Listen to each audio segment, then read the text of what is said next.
Hello, hello, hello, beautiful people. Wake up so early. For the what? Read Lulu's book club. Read the books. How are you today? How do you feeling today? My name is Luciana Mofuca. I'm here in this channel for read book for you guys. Oh, I'm ready for winter solstice. Coming up now in 21 December. We call Yuli. Yes, I'm ready for winter. But now, I'm more ready for read books. Guys, before we start the chapter 43, don't forget subscribe my channel, thumbs up, ring the bell, comments in comments area, and if you have a little bit more time, share this video. Okay, let's go. Drink water. Medicine for eyes, glasses, and let's go. Wishtree, chapter 43.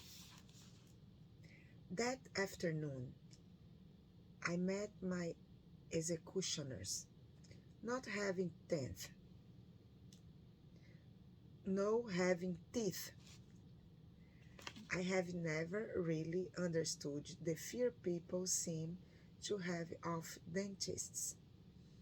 I have overheard conversation where the words root canal, and cavity, were used by in 3 words. Those have different meanings. After saying the 3 cutters and their equipment, I understood.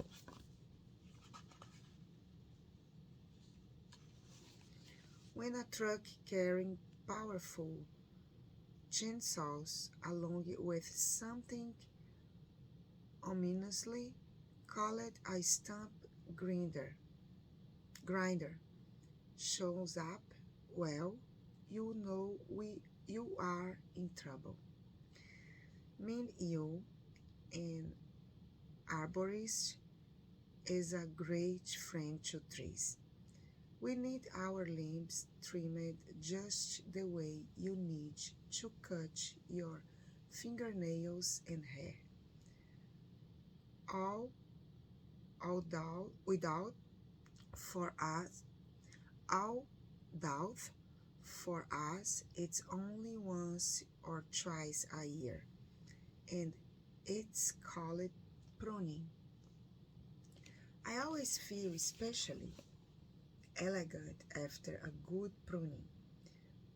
But pruning is usually done with special shears that look like giant scissors or with a small saw on a long pole. Stump grinders are generally not part of the plan.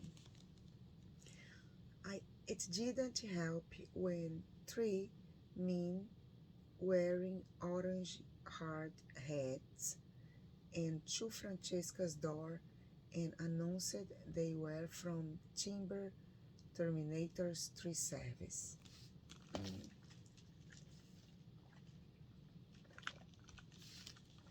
I'm going to make a deposit on those silly heads, Bongo mounted red. No, Bongo, I said. Although the idea was tempting. Let's wait and see what's what. Maybe they are just here for some pruning. You really are an optimist. Francesca walked the men over, this time without Lewis and Clark, and they discussed costs and timing. That's right, they talked about cutting me down, even as they enjoyed the shade from my lovely limbs. Talk about insensitive. One of the men, he introduced himself as Dave. Introduced himself as Dave. Climbed a ladder to inspect my hollows. Agnes, Harry Spider, and Big U eyed him warily, ready for defend their babies. You have got some critters here, ma'am, he reported. Yes, yes, I know, Francisca said, every year like clockwork. Bongo flew up to a spot near Agnes. Just one deposit, she said under her breath. That's all I am saying. Situation like this, we had generally advised catching late fall, less likely to disturb any nests. I have got that covered. Francesca nodded hands on hip.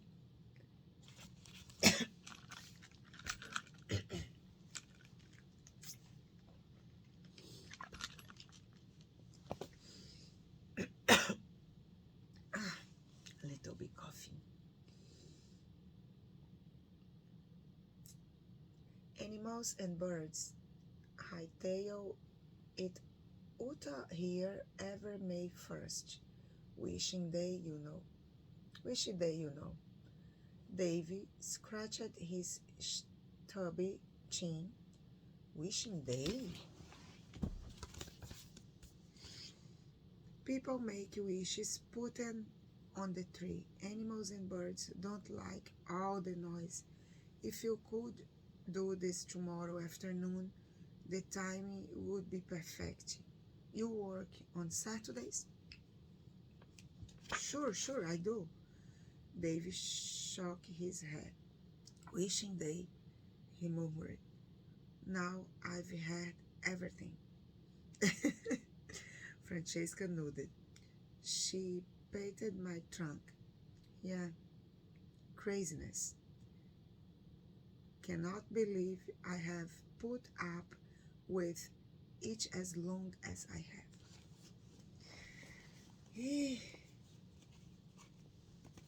Let's see what will happen.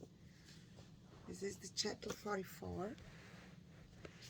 I wish you guys subscribe to my channel, thumbs up, comments in comments area, ring the bell, and if you have a little bit more time, share my video.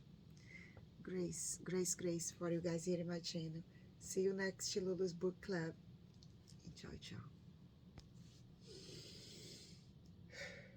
Hello, beautiful people who wake up so early for see Lulu's book club.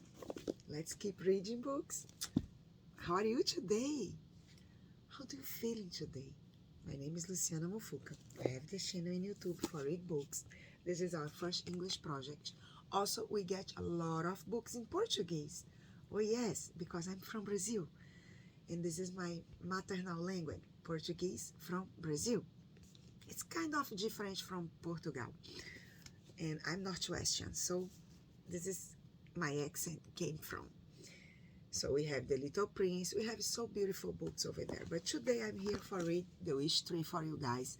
This book is from Katherine Applegate. The illustrations come by Mr. Charlie Santoso. The book popped up in this world in 2017 by Feiwel and Friends company from New York. And today we'll make the chapter 44 come true. Let's go. Chapter 44, Wishtree. Early that evening, Francesca stopped by the blue and green houses, my houses. One with a black door, one with a brown door, one with a yellow mailbox, one with a red mailbox.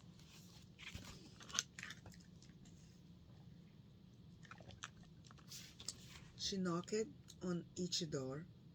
She explained her plans for me.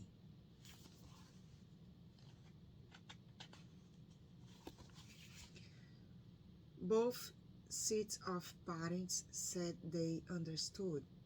They would be sorry to see me go, but it would be a relief to see an end to wishing day, wouldn't? And my absence would mean more sunlight in their living rooms and fewer acorns underfoot. Okay, at least let me make a deposit on the parents, Bongo grumbled. More sunlight, the the nerve. How about less oxygen, people? Less beauty? Thank you for defending me, Bongo, I said, but not depositing. Samar and Stephen were not so understanding. They ran after Francesca as she crossed the lawn. Samar pulled on her sweater. You have to listen to us, Samar said. You can't cut down the tree. I can't? Francesca inquired. And why it is that, dear? And why it is that, dear? Because, Stephen said, panting, it's alive. I'm quite aware of that, Francesca said. It's a common trait of trees. She paused, peering down at the ribbon around Samar's neck. Why I know that Kay, she said. I reorganized the ribbon. A crow gave it to me. No kidding, Samar bird's crow. No kitty? Samar bird's crow. Samar slipped the ribbon over her head and handed the key to Francesca. Oh, I don't want that old thing, she said. Give it back. You can't keep it. It just made me remember. It's not important. It opens a diary. My great-great-grandmother, Maeva, kept a journal after she moved here. So, that's what it's for, Samar said. Where is it? Stephen. The journal? Attic, maybe. Or no, it's probably in the shed behind Samar's house. Got a lot of old family stuff stashed away in there. She gave a wry smile. Unless it all floated away. Backyard's pretty yet right now.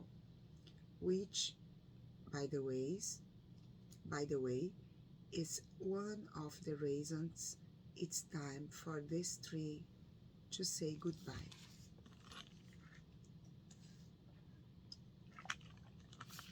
Samar wiped away tears. You don't understand. This tree, it's almost like it's human. That's sweet, Francesca patted Samar's head. But honey, it's just a tree. She squared her shoulders. Now, I must go feed Levis and Clark. I can't hear them complaining from all the way over here. And I have got a busy day ahead of me tomorrow. As she moved to leave, Stephen stepped in front of her. Before you go, he said, his voice firm, just listen. He turned to me. Say something, he instructed. Please, tree, Samar pleaded. I kept silent. That more was there to say? Francesca looked from Stephen to Samar and back again. Children, she said, perhaps those video games you like to play have added your brains. Talk, tree, Stephen said. Talk, tree. Silence. I can't talk, Samar told Francesca. Real words. Each told us a story about Maeva. Francesca, for just a moment, hesitated. She looked at me. You mean metaphorically, of course. The tree seemed to talk to you. The leaves whispered and so on.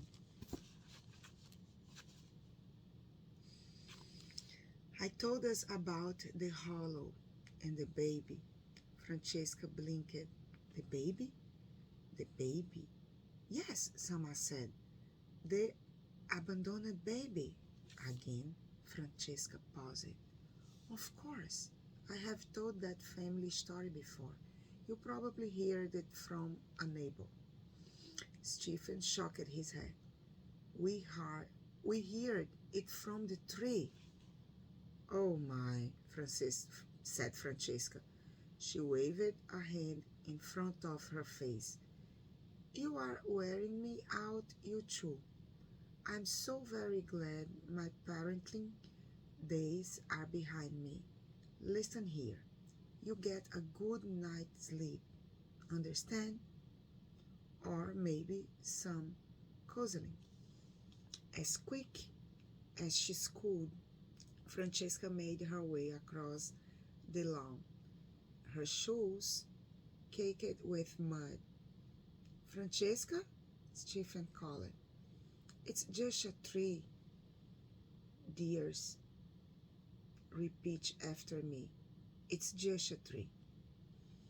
I was wondering if we could look for that diary. She glanced over her shoulder. Maeva's journal? Maeva's journal? Be my guest.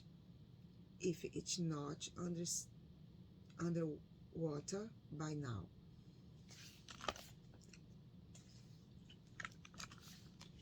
She held up her palms. Just no more tree craziness. You hear? When Francesca was back in her house, Stephen and Sama looked at me accusingly. Why didn't you talk? Sama demanded. Because it was foolish. Because I wasn't supposed to. Because, looking defeated, Stephen and Sama threw it away. They hadn't gone far when Sama paused and turned to Stephen. Something happened today, she said. People at school were being weird, talking about me, whispering, passing notes. Even she narrowed her eyes. You didn't tell anyone, did you, about that happened last night? Of course no. Then I wondered what was going on. You are probably imagining things. I don't think so. I'm used to people talking about me, being mean, but this was different. Things aren't always what they seem. Stephen smiled sympathetically. Come on, let's go check out that shed. I watched the two of them head towards Samar's backyards. They were talking, laughing, become friends perhaps. Maybe I had not been so foolish after all. Oh my goodness. We finished the chapter 44. We just have left 5 more chapters. This is 2 chapters in 1 video I can see here, I guess.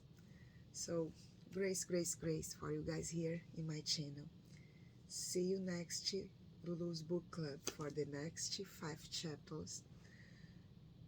And we'll finish our first project. Don't forget, subscribe my channel, thumbs up, ring the bell, comments in comments area, and if you have a little bit more time, share the video, okay? See you next to Lulu's Book Club, and ciao, ciao.